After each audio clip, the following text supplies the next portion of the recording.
I stood outside the banquet hall, the gift in my hand, watching my wife laugh through the glass with her family. The doorman stopped me saying, "Family only." My wife glanced over, gave a quick smirk, then turned back to her conversation. I didn't argue. I just handed a sealed envelope to a waiter and walked away.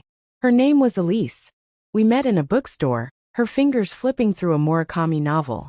I was pretending to understand poetry. She laughed at my awful attempt at being intellectual, and I fell for her laugh. That was the beginning, soft and slow, like a vinyl record warming up. She made me believe in love again, after years of walls and relationships that never quite stuck. She cracked something open in me. We moved quickly. Dinners turned into weekends, weekends into a shared lease, a ring, vows whispered beneath string lights. I didn't just marry her.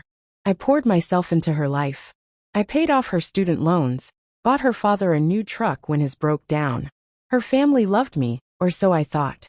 We hosted holidays. I played the handyman whenever her parents needed repairs around the house. Every time her father raised his glass, he thanked me. At least he did until he stopped. It all changed slowly, subtle shifts that I chose not to see. Her mother stopped calling me son. Her brother's jokes grew sharper, more biting. Elise grew distant in ways I couldn't explain. Busy, distracted, always tired. I blamed work, stress, life. But in the quiet moments, I felt it. The hum of something wrong. The way the lights stay on even when the room feels empty. I just didn't realize how far she'd already gone. The invitation came through a group text: Elise, her siblings, and me. Her father's retirement party. Black tie at a hotel ballroom. "Let's make it special," she wrote.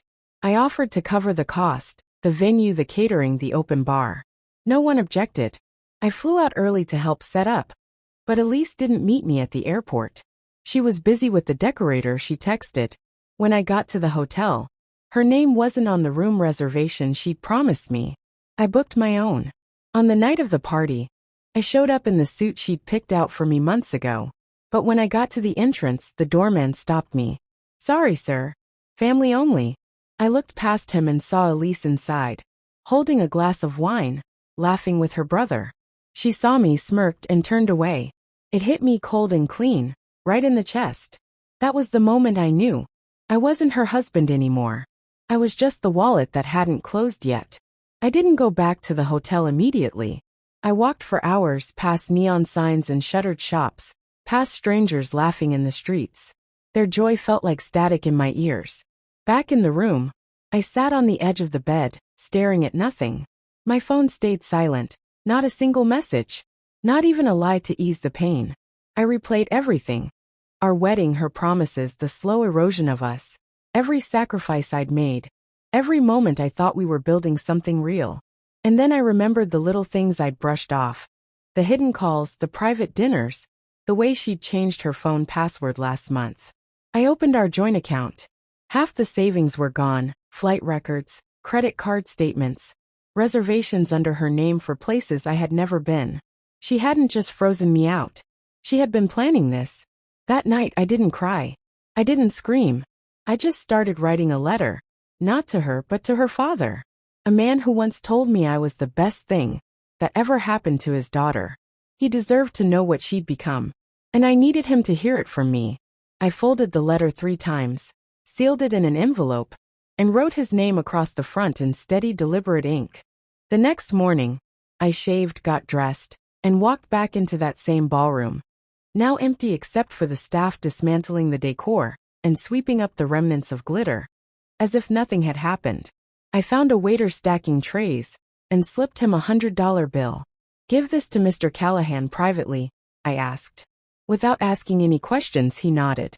I turned and walked away, not just from the room, but from the life I thought I had.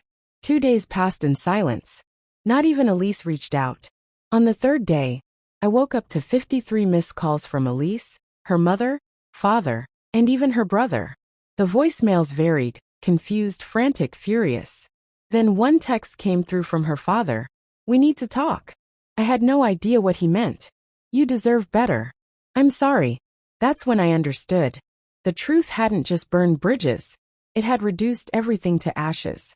Later that evening, I answered his call. He was quiet at first, then he spoke. She told us you walked out, that you didn't care. I let out a cold, tired laugh. Yeah, she's good at rewriting stories, I replied. He sighed. She emptied your account and lied about everything. I confronted her. She snapped. Apparently, the letter had cracked something open. Her father showed it to the whole family. Her mother cried. Her brother stormed out. Elise screamed that I was manipulating them. But it was too late. The truth was out. And for the first time in months, they believed me, not her. That changed everything. She showed up at my hotel later that night. No warning, just banging on the door. Mascara streaked down her face. You humiliated me, she hissed. I stood there calm. No, I said. I told the truth. You did the rest.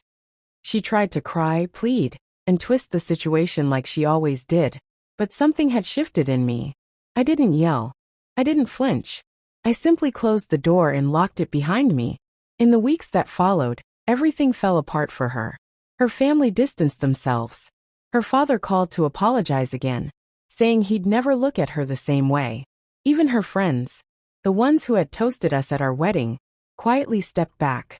She tried to create a new narrative, but the letter remained unchangeable, its truth written in ink. I closed our joint accounts, filed for divorce, and made sure every penny she took was documented. Meanwhile, I began to rebuild. Slowly, deliberately, therapy, a new apartment, quiet mornings with black coffee, no lies, and peace. Real peace, the kind I hadn't known in years. I didn't need revenge. I just needed clarity. And once the fog cleared, I realized something. Losing her wasn't the heartbreak. The heartbreak was believing she loved me. Sometimes, the most powerful thing you can do isn't to fight to stay. It's to walk away, so silently that they're forced to hear the truth echo.